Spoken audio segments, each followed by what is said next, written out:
David est maintenant parvenu à un âge mûr et possède en arrière-plan une grande somme d'histoire avec Dieu. Il est assis au milieu des bénédictions et des grâces qui lui sont parvenues par la grâce de Dieu. Et tandis qu'il est assis, voici la direction et le genre de sa méditation.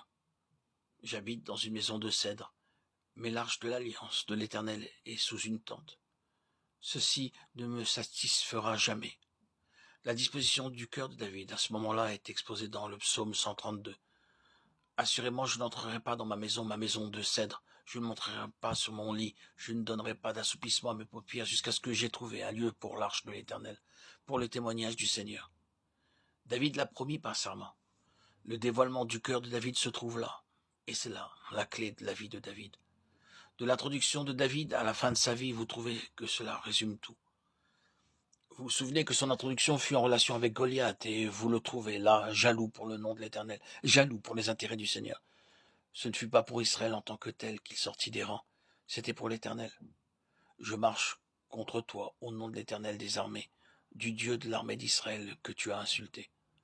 Aussi, quand il est ordonné à Samuel de oindre le successeur de Saül, et que l'on fait passer devant lui les fils d'Isaïe, alors David est encore absent. L'Éternel retient Samuel, alors qu'il aurait oint l'aîné. Par ses paroles, ne prend point garde à son apparence et à la hauteur de sa taille.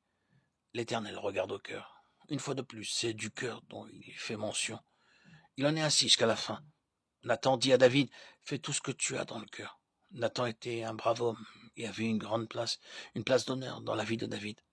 Nathan fut l'homme qui put reprendre un roi et dont la réprimande put être reçue sans mauvais sentiment et parce qu'il connaissait le cœur de David. Nathan fut en mesure de dire face à toutes ses fautes, faillites et conduites déshonorantes à l'occasion, fais tout ce que tu as dans le cœur. Puis vient ce magnifique témoignage à David. J'ai trouvé David, un homme selon mon cœur. Comment cela se peut-il? Regardez David et son péché à l'égard d'Ouri. Regardez David dénombrant Israël et menant la dévastation sur toute la nation.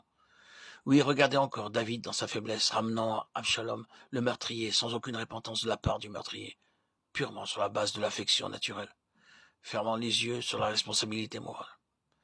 Est-ce cela un homme selon le cœur de Dieu? Ah, ce sont là les faillites et les faiblesses de l'homme. Mais juste au cœur de cet homme-là se trouve quelque chose que Dieu considère, qui demeure tout au long de sa vie. Cet homme a une jalousie ardente, dévorante pour les intérêts de Dieu. Afin de trouver un lieu pour le témoignage, il est dévoré par le zèle de la maison de Dieu. C'est l'héritage de Dieu qui est cher au cœur de David. Il est donc l'homme selon le cœur de Dieu.